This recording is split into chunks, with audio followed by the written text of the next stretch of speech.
we had the chairperson of the IFA in the studio, Jim O'Rourke, and Jim and I spoke, and we had a great interview about the father crisis as it was happening at that time.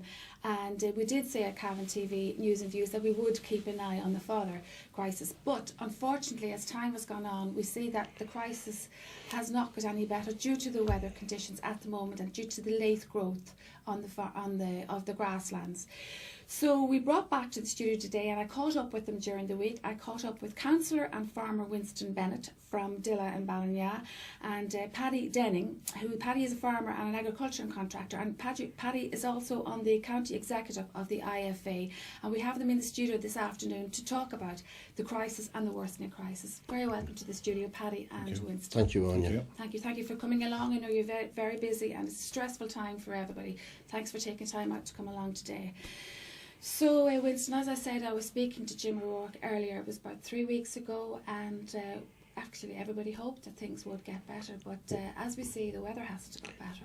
The weather has got some bit milder, and there has been some growth, but not as it should be. And today has been very, very cold as well, with north wind, which isn't helping regrowth of grass. But the problems has started long before. The last 3 weeks. That's it. So tell us, Paddy and Winston, how did the farmers get into such a crisis? Go back to where it really started from. It started, unfortunately, 18 months ago with a very wet spring and cold spring last year, and then torrential rain. We had a good, very, very early. February was an excellent month. March was excellent. A lot of us got all our cows out, and the earliest ever. But unfortunately, that was the summer, that was the spring, that was everything. And from then on, with torrential rain and silage crops not getting cut at the proper time, and when it was cut, was no better than it just keep them alive. And that's where this problem started. Paddy, you're an agricultural contractor. At that time, when that kind of weather did present like that, could you have envisaged that this could have happened? Well, I don't think anyone could have envisaged this time last year the situation would be in today, because if we go back to this time last year, and even for ordinary people going the road there, they would see round bales at the back of hedges, and you'd wonder were they ever going to disappear, because we had a buffer of fodder coming into last summer that we thought it never cleared the system.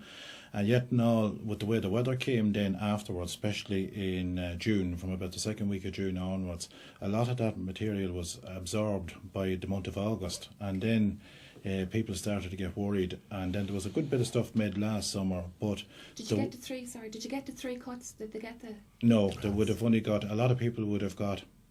If people that went before the 2nd or 3rd of June, they got two reasonably good cuts. People then that missed out on that dry spell before the first week of June, it could have been July when they got back to do their first cut, and that then had the consequences on into the second cut. And then ground conditions deteriorated all the time from June onwards. And there was windows of opportunity, usually of 2 or 3 days long, and it was hell for leather at that stage, and they'd stop. It was a stop-go summer all the time for contractors.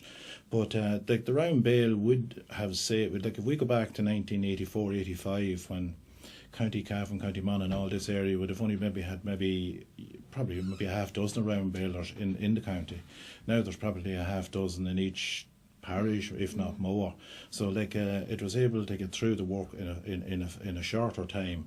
But yet no, I don't think anyone's seen as long a winter coming, really, from last July. I know myself, I put in suckler cows the 2nd week, 3rd week of July, and they got out today. So that would be the longest time I ever seen a number of suckler cows in the house. And then the quality of the silage was made at that time was very, very inferior. And that's why we see so many deaths in cattle for the last number of months. Speaking of the deaths in cattle, I was reading there that there's a 20% increase in cattle mortality in the spring this year than the spring last year.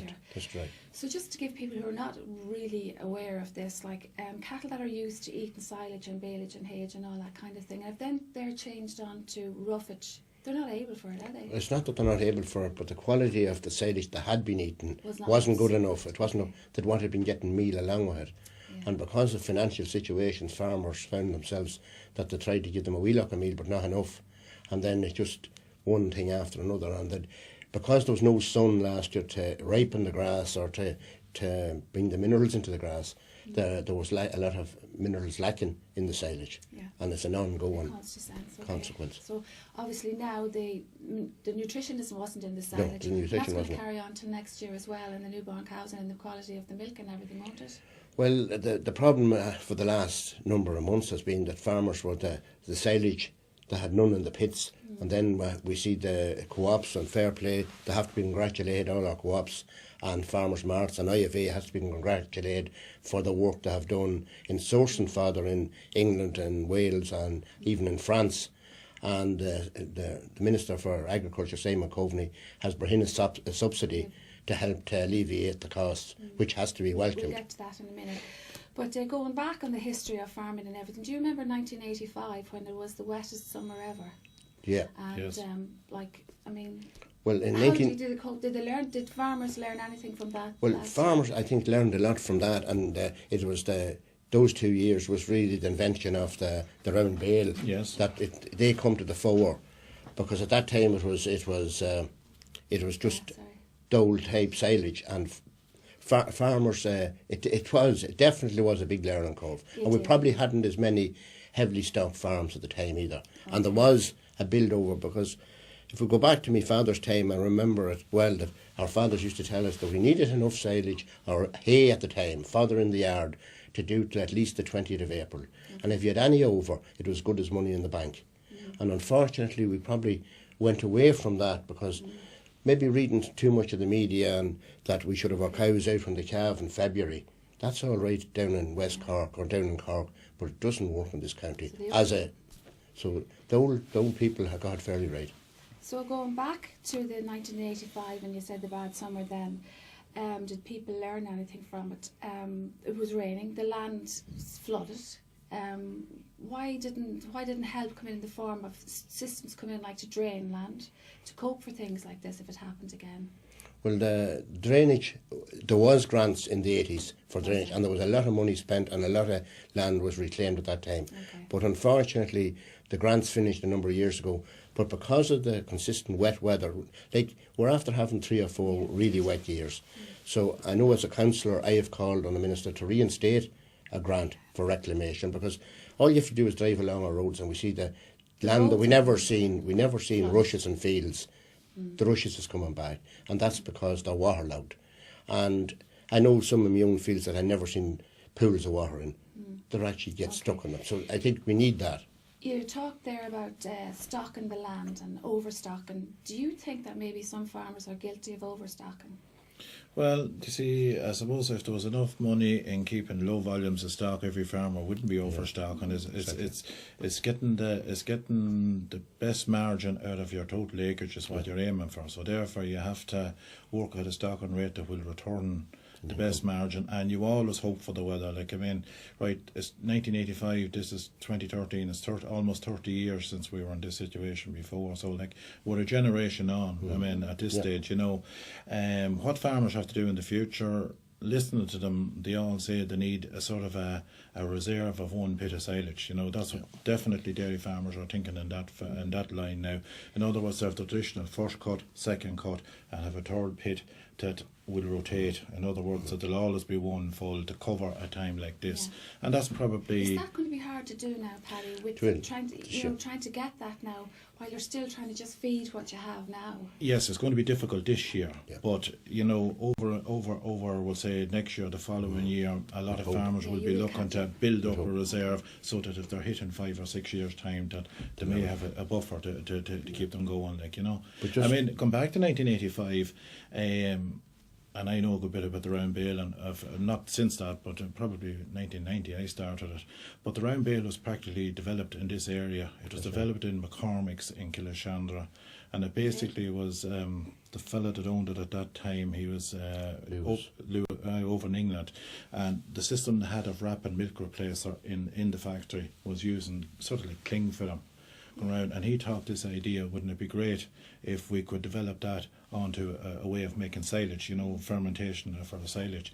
And they came back, and I think you'll be around more that time, Winston. I'm not going to say your age, but you were around more that time, I like that. whereby they tried out, I think Killashandra was involved again. That's It shows right. how good the They co-ops can be at these times. Killashandra was involved at that time, where they actually pioneered a number of balers out to a number of different individuals and demonstrations, and got the wrapping system going. And like, it has developed into, I got figures there recently, there's 14,000 bales made. Is it 14,000 ton of silage made in I'll get the figures on it again, but it's about 53% of all silage made is made now in round bales.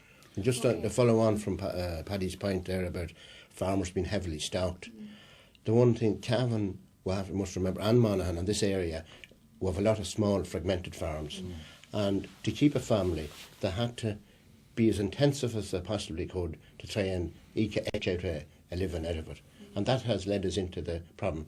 Like, very few farms in the county would have 70 or 80 acres around the yard, whereas if you go to Meath or other counties, that's the norm. But here it's lucky if you have 20 acres and it's fragmented. And talking about, the difference in counties, like, I just wanted to ask a question. Is there a difference in the quality of the fodder that would be produced in Cavan and Meath, say in countries like nationwide? There is a difference in the quality of the grass around the country. I wouldn't agree. I think some of the best farmers and some of the best grassland management is in our own county. Okay, so it's and to the it can be. It's to the management of it. And to the management and to the weather, because if you're lucky enough to get enough sun before you cut your silage, that brings up the protein and the sugars in the silage, and that'll be one thing. Like, if the weather continues on the way it is, we will have a problem with the silage quality of the first cut this year. It'll be like, we're now at the end of May, you're heading on to heading dates on the grass, it'll be turning into seedlings around the 7th of June. All the intermediates will be coming along that time, so it'll be a case then farmers will probably go and cut around that stage anyway if the ground allows. Plus the fact contractors will be backed up now. Like, I mean, they would normally be out the 20th of May. I'm talking mainly about silage, conventional silage contractors. They won't be going for another week or two, and then it'll all just be on top of it. So it'll depend on how it all works out. Like, we have a long way to go on this. It's worrying at the moment. It could sort itself out a little over the summer. I don't think it'll come back to normal, but if we get more upsets on the weather like what we're having at the moment, it will be serious for next year. Yeah, so if we have a pretty good enough summer from now on, farmers will survive. We'll get out of this listen, come here, there's been crises before, and it'll take time. And just on Paddy's point there, making good silage, I know on farm trips I've been on in England and Wales and that, one thing I learned over the years that we were used to go out in the evenings when we were milking down and mow our meadows and mow our grass, and out there that they'd all agree that let no mower into the field until about 9:30 in the morning, and have the mower out by 7 o'clock, that they were getting the full benefit of the sugars. And I think where farmers can do that, I think is to make the best silage they can. They need to be doing that this year. Okay, but you could be desperate this year. Yes, Your contractor might be coming to you, say, you have to. So, was coming, Okay, so we go now for a quick break. We'll be back in a minute.